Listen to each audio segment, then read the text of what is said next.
네, 시청자 여러분 안녕하세요. 장외 주식의 세계로 여러분을 안내하겠습니다. 저는 진행의 이화선입니다. 장외 주식 이번 한 주 동안 어떤 소식 있었을까요? 가장 빠르게 그리고 가장 알차고 정확하게 여러분에게 있어서 좋은 투자 지혜들 지금부터 하나씩 모아가 보시죠. 한국장외주식연구소 소영주 소장 함께하고 있습니다. 바로 인사드릴게요. 소장님 어서 오십시오. 반갑습니다. 예, 우리 시청자분께도 인사 부탁드릴게요. 날씨는 흐리지만 그래도 주식시장은 여전히 뜨겁게 흐르고 있습니다. 2700선 이하로 내려가 있는 거래소의 지수가 올라갈 기미를 보이지 않고 있습니다.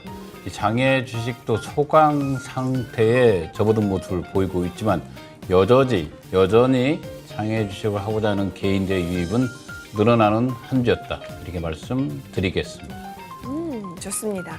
자, 그럼 본격적으로 장외 주식 관련해서 이슈들 좀 짚어보면서요. 조금 더 공부해 보도록 할게요. 한 주간 이슈 살펴볼 텐데 소장님 먼저 38 커뮤니케이션 관련해서 삼성, 신한, 양강 구도가 펼쳐지고 있는 상황인가 보네요. 네, 그렇습니다. 장외 주식 대표적인 거래 플랫폼 회사들이죠. 우리가 장외 주식을 살 수 있는 곳 하면 바로 이 장외 주식 거래 플랫폼입니다. 예. 이 개인들이 주식을 어디에서 구입할 수 있습니까? 라고 묻습니다. 특히 장외 주식은 구하기 어렵지 않습니까? 그러다 보니까 개인들에게 가장 많은 질문이 어디에서 구입합니까? 근데 바로 장외 주식을 살 수 있는 장외 주식 거래 플랫폼이 양강구도가 더욱 굳건해지고 있다. 실은 2년간 한시적으로 운영됐던 신한금융투자의 서울거래소 비상장, 삼성증권가 위탁되어 있는 증권프로도 비상장, 이 양강 체제가 이어지고 있습니다. 가장 큰 장점은 거래의 안정성을 확보한 거 아니겠습니까? 개인적으로 보시면 KOTC 38 커뮤니케이션도 있고 증권프로도 비상장, 서울거래소 비상장 이 4개가 대표적인 사이트입니다. 그러나 이 38 커뮤니케이션은 이 거래의 안정성에 문제가 있다고 보고 있습니다. 돈이 먼저냐 주식이 먼저라는 난해한 문제를 바로 이런 나라의 문제에 장점을 가지고 증권으로서 비상장과 서울거래소 비상장이 등장을 합니다. 자기 계좌에서 자기가 돈을 넣고 자기 계좌에서 주식을 받는 거래의 안정성을 100% 확보한 우리가 알고 있는 증권으로서 비상장, 삼성증권지도 또는 서울거래소 비상장이 그동안 시장의 최강자였던 38 커뮤니케이션이죠. 우리가 사설 사이트입니다. 이 사설 사이트가 갖고 있는 거래 안정성 부분을 파고들면서 시장을 야금야금 잠식하더니 어느새 시장의 가장 장외주식 거래 사이트 최강자로 등극하기 시작했다. 이렇게 보시면 될 것 같습니다. 좋습니다. 38 커뮤니케이션 과연 어떻게 흘러가게 될지도 저희도 계속해서 추적을 좀 해볼게요.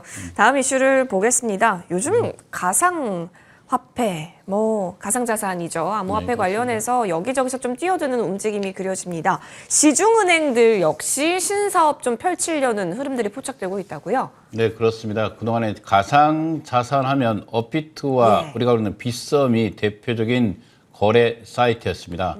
대형 은행사들도 이 거래소 신설에 관심을 보이는 것이 아니라 적극적으로 참여를 하고 싶다는 거 아니겠습니까? 그동안 거래 은행들이 K뱅크나 농협으로 국한되어 있습니다. 특히 K뱅크의 전체 수익의 80% 이상이 바로 이 업비트의 이용 고객이었습니다. 농협의 주수입원도 바로 이 빗썸을 이용하는 고객들입니다. 은행들 또한 이런 거래소 시장의 진출 및 또는 이런 거래소에 들어간 은행 계좌의 확대까지 노려보고 있습니다. 다만 현재 양강구도가 구축되어 있는 두나무의 업비트, 그다음에 빗썸 코리아의 빗썸이 양강구도를 이루고 있기 때문에 인수위원회의 은행연합회에서 의견까지 제출한 모양입니다. 그래서 은행들 또한 앞으로 이 가상자산 거래소 시장에 진출을 하고자 하는 강력한 희망을 보낸 것 같습니다.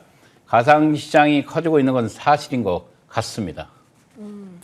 네, 그러네요. 가상자산 시장이 커짐과 동시에 이제 속속들이 제도권에서도 움직이는 흐름들이 좀 펼쳐지고 있다는 거, 산업의 눈 흐름으로서 여러분이 좀 체크를 해보시면 좋을 것 같고요.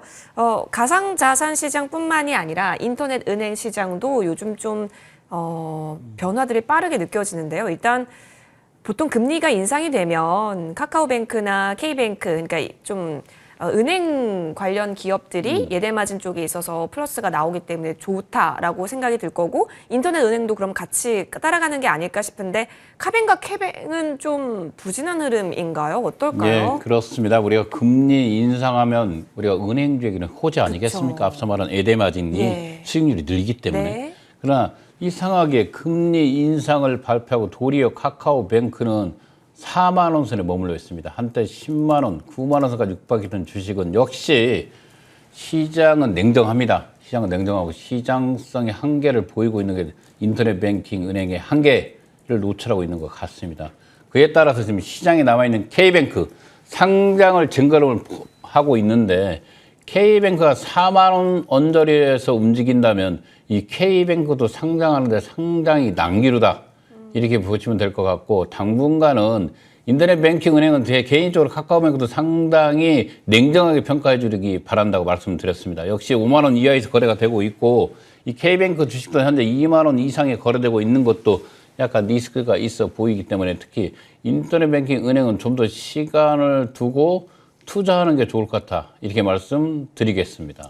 조금 시간은 볼 필요가 있겠네요. 3대 은행장, 3대 은행이라고 해야 될까요? 인터넷? 예, 예, 토스뱅크에 또 엄청난 약진도 요즘 좀 그렇죠. 눈에 띄고 있기 때문에 그렇습니다. 예, 저희도 계속해서 좀 잘 지켜보도록 할게요. 자, 더불어서 한국투자증권, 한화투자증권, 장외주식으로 초대박 행진을 걸었다고요? 조 단위를 벌었습니다. 어머. 그렇죠. 우리가 네. 하나투자증권 대단합니다. 우리가 알고 있는 하나투자증권 토스에도 투자를 했습니다. 뒤에 가서 자세히 다시 한번 설명해 드리는데 이 증권사들이 사를 걸고 장외주식의 우량주에 직접 투자를 하면서 대박 행진을 이어가고 있다는 것 중요한 일입니다. 그만큼 장외주식은 전문가 집단, 특히 엘리트 집단들이 직접 투자하는 시장이다. 이렇게 보시면 될 것 같습니다. 좋습니다. 자, 저희도 장외주식으로 초대박 행진을 걷고 싶고 또 걸어야겠죠. 그래서 지금부터 이제는 시세에 대한 부분들도 확인해 보고요. 조금 더 마무리도 좀 해보겠습니다. 소장님 이번 한 주는 어땠을까요? 사실 형님이라고 볼 수 있는 코스피 코스닥은 뭐 특별한 이슈는 없었습니다. 금리에 좀 타격이 있었던 부분들만 있었네요. 우리가 거래소 코스닥의 박스 고장이라고 말씀드렸듯이 움직임이 없습니다. 네. 그것은 형들이 안 좋으면 아우들도 힘듭니다. 네. 힘든 시장이고 거래 자체가 끊기는 거 아니겠습니까? 예. 그래서 시장에 큰 가격의 변동은 없었고 일부 종목에 선별적으로 들어오는 매수세 이외에는 거의 매수가 실종된 한 주였다. 이렇게 말씀드리면서 시세표 한번 살펴보겠습니다. LG CNS 변동 없이 7만 6천 원에 자리를 지켰습니다. 그래도 두나무와 빗썸이 소폭 올라갔습니다. 유일하게 매수세가 유입되고 있는 게 가상자산 플랫폼 시장입니다. 현재 코인베이스가 미국에 상장돼 있지 않습니까? 그 회사와 비교했을 때 두나무가 운영하고 있는 업비트 상당히 좋은 실적을 내고 있습니다. 매출과 영업이익이 3조를 달성한 기업입니다. 이 두나무가 상장의 이야기가 나온다면 엄청난 폭발력을 가지고 있다. 이렇게 보시면 될 것 같고요. 빗썸 또한 현재 경영권 분쟁, 특히 최대 주주의 분쟁만 해결된다면 또한 이 최대 주주가 본인의 지분을 넘겨서 다른 곳에서 인수만 이루어진다면 빗썸은 정말 저평가되어 있는 주식입니다. 네. 현재 두나무가 액면가 100원짜리입니다. 이 100원짜리에서 42만 5천 원인데 이 빗썸 코리아는 액면가 현재 5천 원짜리 주식입니다. 얼마만큼 싸게 거래되는 빗썸 코리아가 영업이익이 1조 가까이 달성한 기업입니다. 빗썸 코리아가 현재 최대 주주의 리스크 때문에 발목을 잡고 있는데 이 문제만 해결된다면 이 빗썸 코리아가 제값을 받기 위해서 아마 액면 문화도 실시할 가능성이 있기 때문에 빗썸 코리아도 눈여겨볼 필요가 있다. 이렇게 말씀드리고요. 예? EVR의 메타버스의 선도기업 아니겠어 17,000원에서 16,500원 변동 없이 자리를 지켰습니다.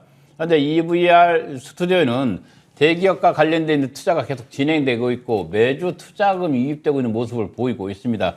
상당히 고무적인 일이고 EVR 스튜디오가 메타버스의 선도기업으로서 아마 내년에 상장할 가능성이 있다. 이렇게 말씀드리겠습니다. 내년 상반기를 한번 예상해 보고 있고요. 네. 비바 리퍼블리카 97,000원 자리를 지켰습니다.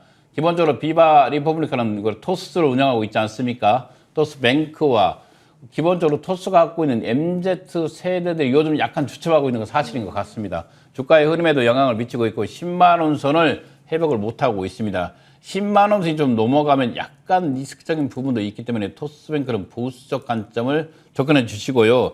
야놀자, 저는 개인적으로 야놀자 상당히 좋아 보인다고 말씀드렸습니다. 야놀자가 93,000원대 10만 원에서 9만 원짜리를 계속 행보하고 있습니다. 그 선을.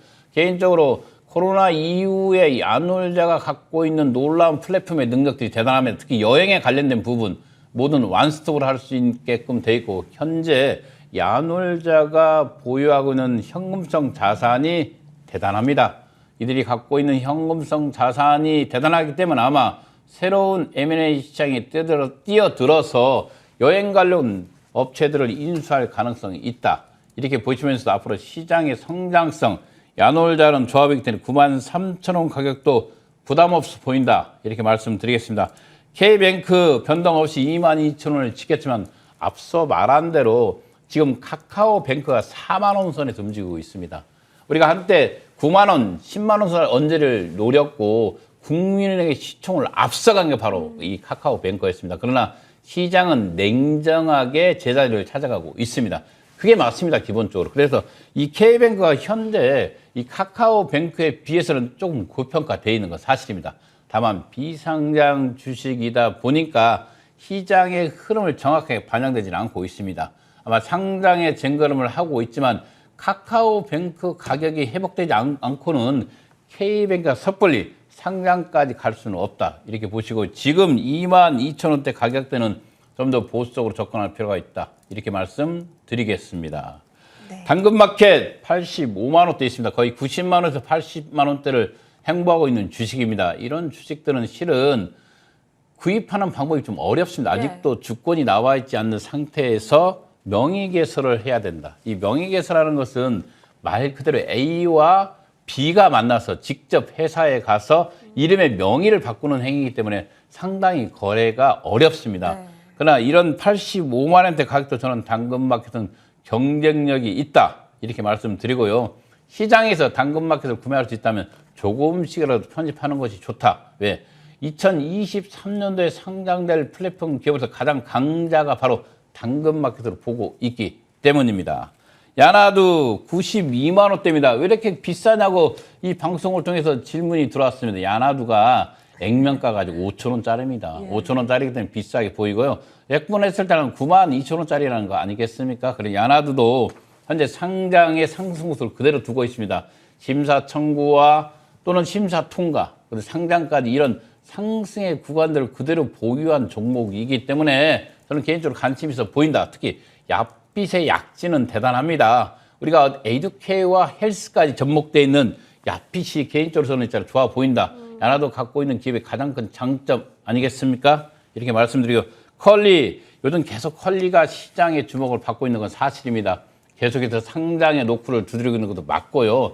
컬리가 지금 적자인 상태에서 과연 상장이 되냐라는 논란거리가 되고 있습니다. 그러나 쿠팡이 그렇게 적자이지 않았습니까? 적자였지만 상장이 됐습니다.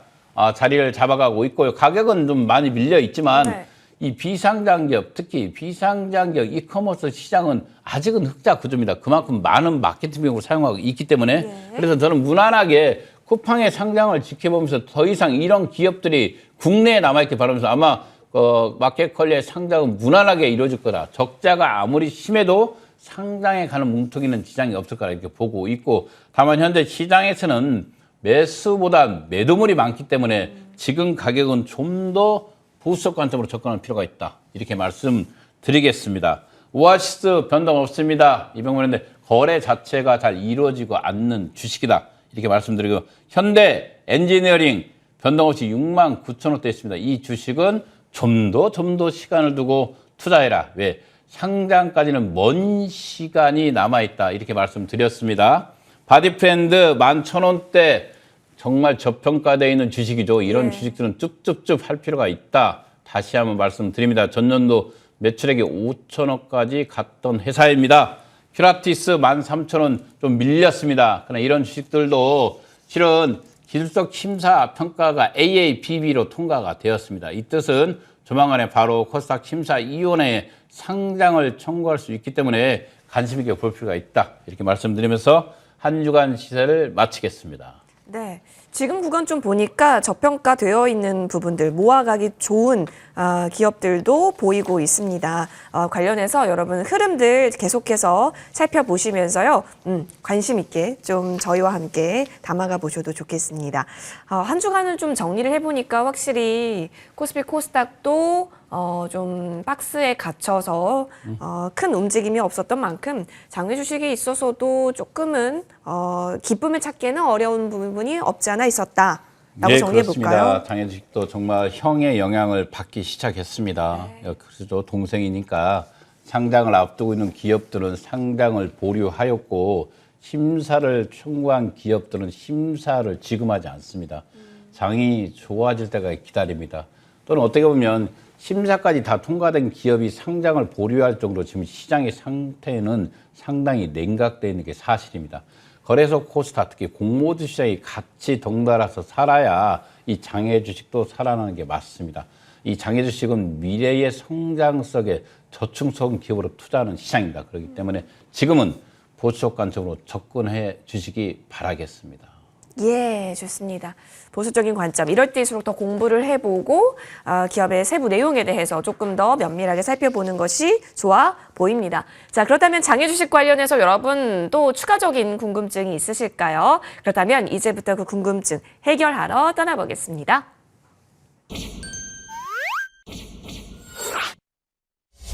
네, 궁금하신 부분이 있다면 머니투데이 방송 시청자 게시판도 열려져 있고요. 그리고 지금 유튜브 통해서도 실시간으로 함께 시청이 가능하시기 때문에 채팅방도 열려져 있습니다. 여기 남겨주셔도 저희가 잘 모아서 소장님께 전달해 드릴 수 있도록 할게요. 먼저 그러면 첫 번째 질문부터 열어보도록 하죠.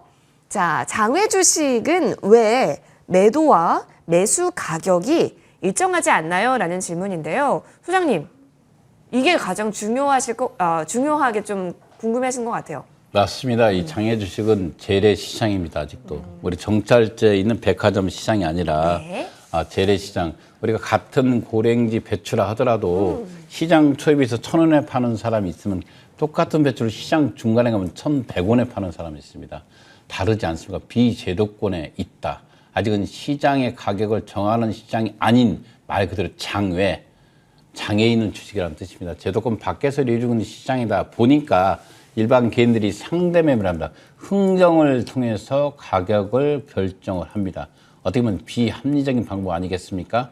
그래서 이런 비합리적인 방법들을 없애기 위해서 국가에서는 KOTC라는 어떻게 보면 금융투자협회에서 운영하는 공식적인 장외주식 거래 사이트가 있습니다. 다만 그 공식적인 장외주식 거래 사이트가 종목이 너무 많이 없다 보니까 사람들이 KOTC를 예매하고 있지만 실은 KOTC만큼 안전한 곳은 없고 일반 거래소 코스닥과 동일하게 거래를 할 수 있습니다. 다만 종목이 작다 보니까 그 여타 종목들은 아직도 비제도권 시장이고 아직도 가격을 흥정하다 보니까 매도, 매수 가격이 각 플랫폼마다 다르다. 이렇게 말씀드리겠습니다. 그래서 장외 주식을 편입할 때는 다분히 많은 플랫폼 시장을 놓고 해서 적정 가격에 편입할 필요가 있다. 이렇게 말씀드리겠습니다. 네, 재래시장과 관련해서 또 비유를 해주셨습니다. 다음 질문도 그럼 바로 연결해 볼까요? 장외주식에서 구입한 주식은 장외주식 거래 플랫폼 시장에서 바로 거래가 되나요? 라는 질문입니다. 소장님. 네, 가능합니다. 그렇죠. 그렇죠. 뭐 장외 주식은 누차 말씀드립니다. 우주의 주식이 아닙니다. 그래서 거래 네. 가능하고요. 다만 그 거래 플랫폼 시장에서 거래되는 종목이야 되겠죠. 그렇죠. 좋습니다. 그렇기 때문에 여러분이 플랫폼 내에서 만약에 내 물량이 있다. 그렇다면 바로 거래가 될 수 있도록 할 수 있습니다. 자, 다음 질문 바로 연이어서 살펴보겠습니다. 장외 주식 시장에서 가장 높은 수익률을 기록한 기업.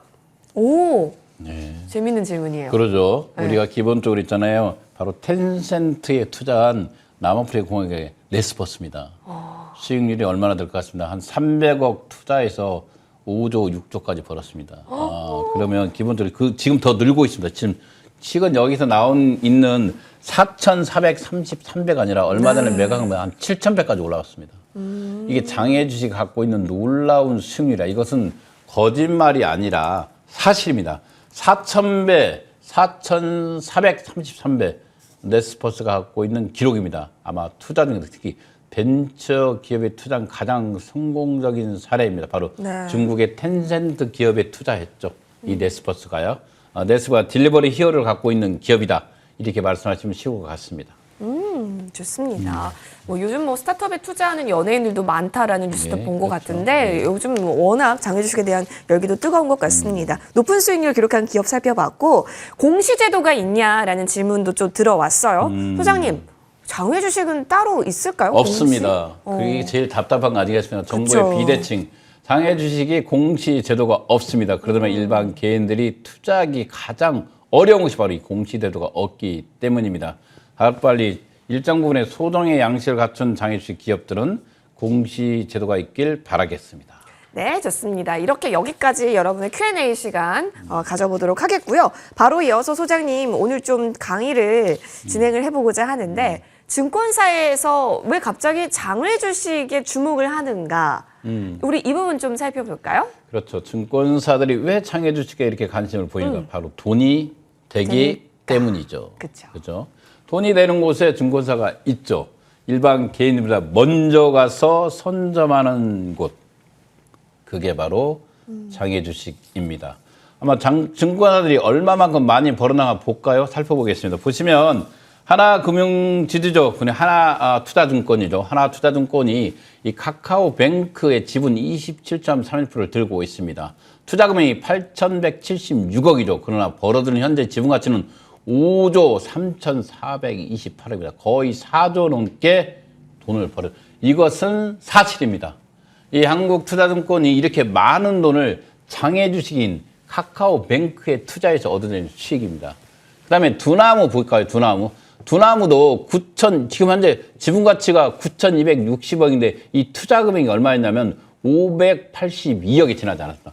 582억이 9,260억이 됐다는 거 보십시오.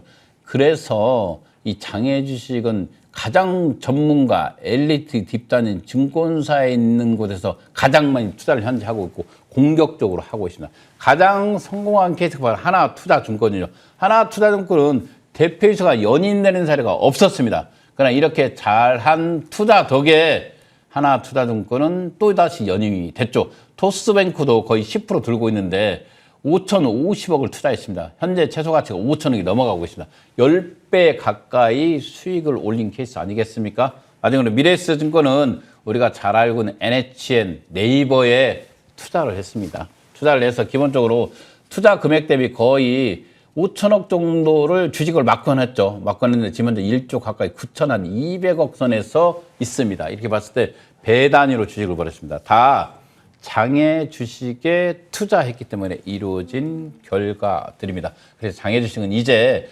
변방의 주식이 아니라 바로 여러분들, 이 개인들도 쉽게 들어올 수 있지만 전문가 집단들이 먼저 들어와서 사고 싶은 주식, 누구나 부자가 되고 싶어서 반드시 편입해야 될 주식, 그게 바로 장외 주식입니다. 좋습니다. 왜 집중을 할까? 바로 돈이 되기 때문인데 관련해서 좀 자세하게 이야기 풀어봤습니다. 소장님, 결국에는 진짜 돈을 벌기 위해서 진짜 부자들은 알게 모르게 알짜 기업에 투자를 하고 있었다. 이렇게 좀 정리를 해보는 것으로 하겠습니다. 소장님, 지금까지 이렇게 우리 시청자분들과 함께 했는데요. 다음 주에도 알찬 소식 부탁드리면서 저희는 여기서 인사드리도록 하겠습니다. 시청해주신 여러분 고맙습니다. 편안한 저녁 시간 되세요.